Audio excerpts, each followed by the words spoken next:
How do substances move in and out of cells? They move in and out of cells by including passive mechanisms, such as diffusion, facilitated diffusion, osmosis, filtration, and active transport.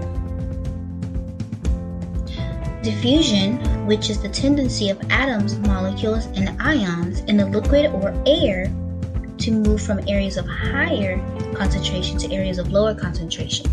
For example, sugar dissolves in coffee.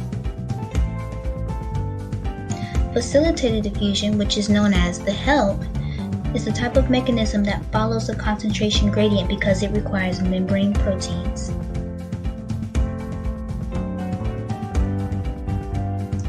Osmosis, which is known as water follows salt, is the movement of water across the selectively permeable membrane into a compartment of containing solute that cannot cross that membrane, which is known as impermeable solute. Filtration is another process that forces molecules through the membranes by exerting pressure. And it's a movement that also is considered passive because it occurs from the pressure of gravity alone. Now that we know that all of these passive mechanisms, they don't require energy, now let's find out which movement does require cellular energy.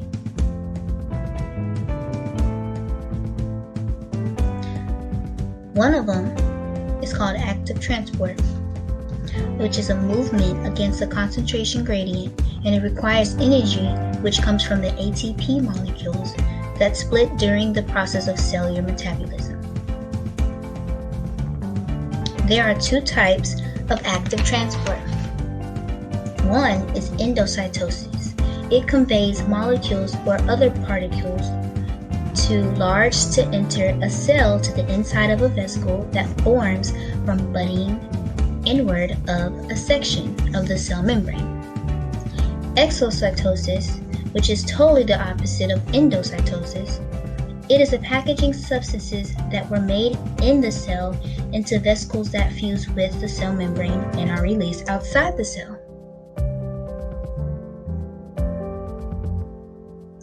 Overall, substances move in and out of cells by diffusion or by active transport.